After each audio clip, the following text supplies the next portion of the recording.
चलिए बाबू शुरू करते हैं। जो अभी तक हमारे चैनल को सब्सक्राइब ना किए हैं बाबू, तो सब्सक्राइब कर लें ताकि आने वाली वीडियो आप तक पहुंच जाए। देखिए, टुडे करेंट अफेयर में बाबू आपका स्वागत है। जो बाबू 18 जनवरी 2024 का करेंट अफेयर है बाबू, जो हर हमेशा डेली करेंट अफेयर वीडियो आपके मेरे चैनल पर आते रहता है बाबू। अभी तक चैनल को सब्सक्राइब ना किए हैं बाबू तो सब्सक्राइब कर ले और शेयर भी कर दे और साथ में कमेंट भी कर दे। इम्पोर्टेंट क्वेश्चन है बाबू, जो 18 जनवरी 2024 का दिल्ली का करेंट अफेयर है। चलिए शुरू करते हैं ज़्यादा समय न गवाते हुए। देखिए, पहला क्वेश्चन है बाबू, बोलता है भारत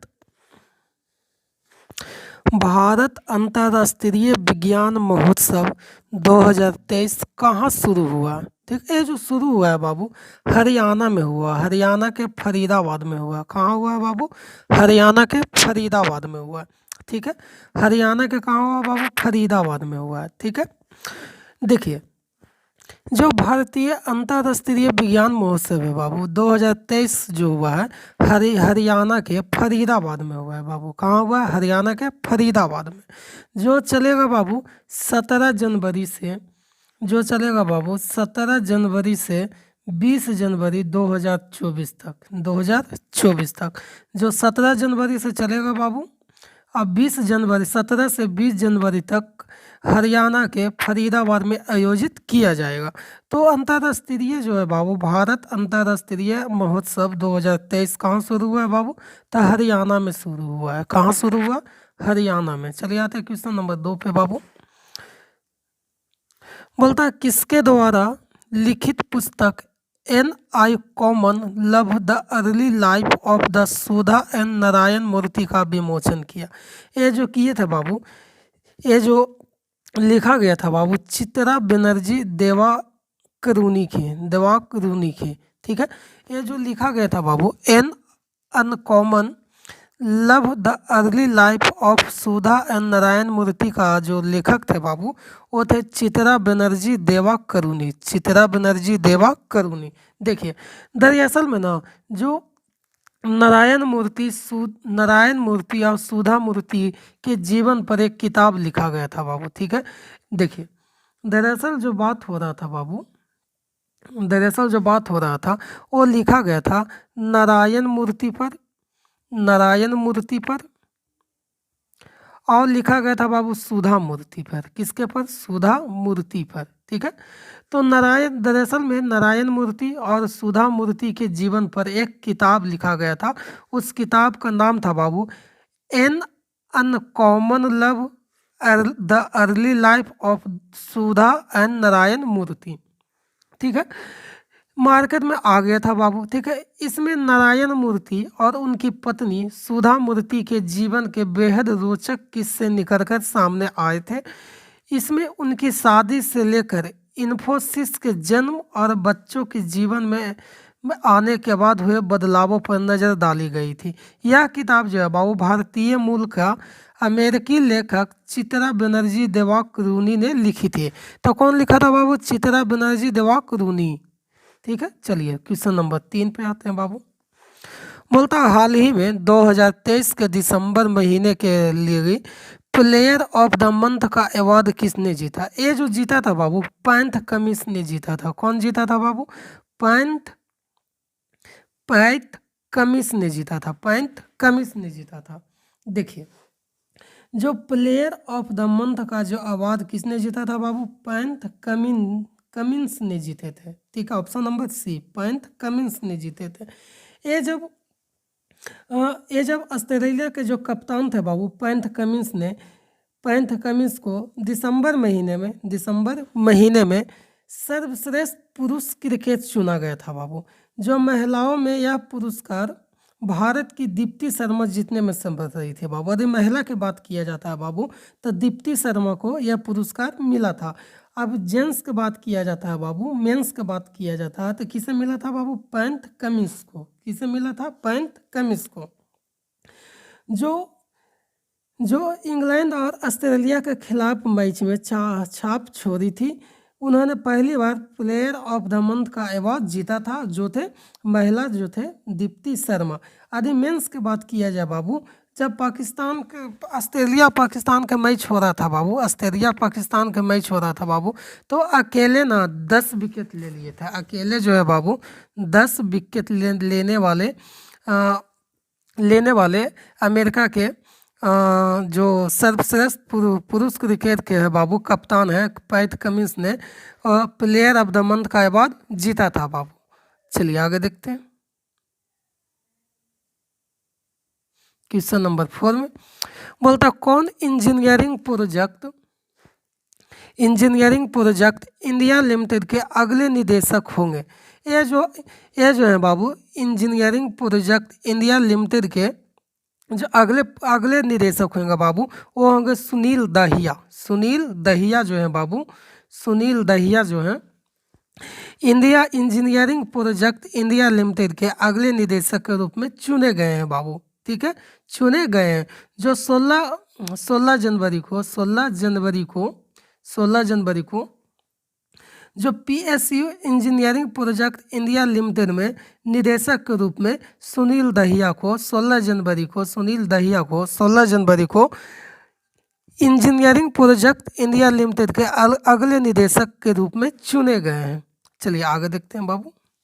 5 नंबर विश्वनाथ आनंद को पीछे छोड़ते हुए भारत के नंबर वन शतरंज खिलाड़ी कौन बने। ये जो बने बाबू रमेश बाबू प्रज्ञानंद बने। कौन बने बाबू? रमेश बाबू प्रज्ञानंद बने हैं। ठीक है, प्रज्ञानंद बने। ठीक है, रमेश बाबू प्रज्ञानंद बने हैं, जो शतरंज खिलाड़ी में बाबू, जो शतरंज खिलाड़ी में विश्वनाथन आनंद को पीछे छोड़ते हुए भारत के नंबर 1 शतरंज खिलाड़ी जो बने बाबू रमेश बाबू बने हैं। कौन बाबू बने हैं? तो रमेश बाबू। इनकी जो उम्र है बाबू 18 ईयर है, 18 साल के हैं। ठीक है, जो चेन्नई के हैं, चेन्नई के 18 साल के शतरंज खिलाड़ी जो है बाबू राकेश बाबू प्रज्ञानंद ने चीन के विश्व चैंपियन दिंग लीरेन को अपने इतिहास में एक और ऐतिहासिक उपलब्धि हासिल की है। यह महत्वपूर्ण जीत विश्व 2024 टाटा स्टील शतरंज टूर्नामेंट के चौथे दौर के दौरान आयोजित किया गया था। यह जो प्रज्ञानंद की जीत में उल्लेखनीय भूमिका तब हुई जब उन्होंने ब्लैक मोहरों में अभिनय किया और खेल की शुरुआत से ही प्रतिष्ठित श्रेष्ठता का चित्रण किया। तो पीछे छोड़ते हुए विश्वनाथन आनंद को पीछे छोड़ते हुए बाबू शतरंज नंबर 1 शतरंज कौन खिलाड़ी बने बाबू? तो रमेश बाबू प्रज्ञानंद बने। कौन बने? रमेश बाबू प्रज्ञानंद बने। आते हैं बाबू क्वेश्चन नंबर 6 में। अभी तक हमारे चैनल को सब्सक्राइब ना किया बाबू तो सब्सक्राइब कर ले, ताकि आने वाली वीडियो आप तक पहुंच जाए। देखिए, बोलता है ग्लोबल फायर पावर रैंकिंग में दुनिया की सबसे शक्तिशाली सेनाओं में भारत का रैंक क्या है? भारत को जो रैंक है बाबू चौथा है। कैमा है बाबू? चौथा है। जो भारत जो है बाबू सैन्य तौर पर दुनिया का सबसे चौथा ताकतवर देश बना है बाबू। ठीक है, जब से नरेंद्र मोदी आए हैं बाबू, जब से ज़्यादा आर्मी पर, ज़्यादा सैन्य पर ध्यान देने लगे थे। ठीक है, इसी के कारण कुछ तो मेहनत रंग लाएगा ना, उसी के कारण दुनिया में भारत जो है बाबू फायर पावर रैंकिंग में दुनिया में चौथे स्थान पर रहा था बाबू। ठीक है, जबकि पहले स्थान पर कौन रहा था बाबू? अमेरिका रहा था। कौन रहा था बाबू? अमेरिका। दूसरे स्थान पर रूस रहा था बाबू।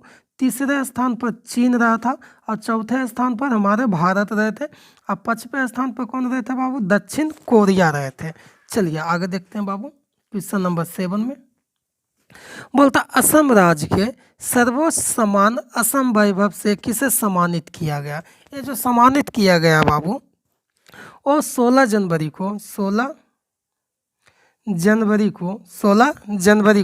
रंजन गगोई को असम वैभव से सम्मानित किया गया था। ठीक है, जो पूर्व के मतलब कि पूर्व के जो थे प्रधान न्यायाधीश भी रह चुके हैं रंजन गोगोई, और राज्यसभा सांसद भी रह रहे हैं। ठीक है, तो असम वैभव से किसे सम्मानित किया गया बाबू? तो रंजन गोगोई को असम राज्य के सर्वोच्च सम्मान बाबू असम वैभव से सम्मानित किया गया था। चलिए आगे देखते हैं बाबू। महाराष्ट्र सरकार ने राज्य के पहले ग्रीन अमोनिया प्लांट के लिए किसके साथ समझौता किया? ये जो समझौता किया था बाबू, ये था आइनॉक्स एयर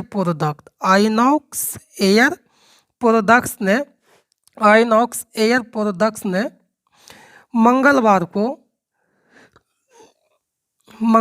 को कहा कि 5 लाख MTPA की क्षमता और 3 बिलियन अमेरिकी डॉलर को नियोजित परिव्यय के साथ राज्य का पहला ग्रीन अमोनिया प्लांट स्थापित करने के लिए महाराष्ट्र सरकार के साथ एक समझौता ज्ञापन हस्ताक्षर किए हैं। कंपनी के एक बयान में ये भी कहा है बाबू कि परियोजना को 3 से 5 साल के समय सीमा में चालू करने का लक्ष्य रखा गया।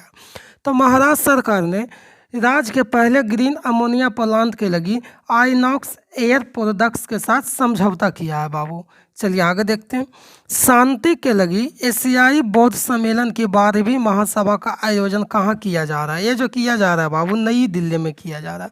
कहाँ किया जा रहा है बाबू? तो नई दिल्ली में शांति के लगी एशियाई बौद्ध सम्मेलन की 12वीं महासभा का आयोजन नई दिल्ली में किया जा रहा है बाबू। ठीक है, जो उपराष्ट्रपति थे बाबू धनखड़ जी, उन्हीं की अध्यक्षता में नई दिल्ली में एशियाई बौद्ध सम्मेलन 12वीं महासभा का आयोजन किया जा रहा था बाबू।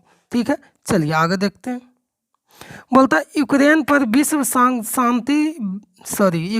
वैश्विक शांति शिखर सम्मेलन की मेजबानी कौन सा देश करेगा? ये जो करेगा बाबू स्विट्जरलैंड करेगा। कौन करेगा बाबू? तो स्विट्जरलैंड जो है बाबू वैश्विक शांति शिखर सम्मेलन की मेजबानी करेगा। अभी तक हमारे चैनल को सब्सक्राइब ना किए हैं बाबू तो सब्सक्राइब कर ले ताकि आने वाली वीडियो आप तक पहुँच जाए। चलिए देखते हैं बाबू।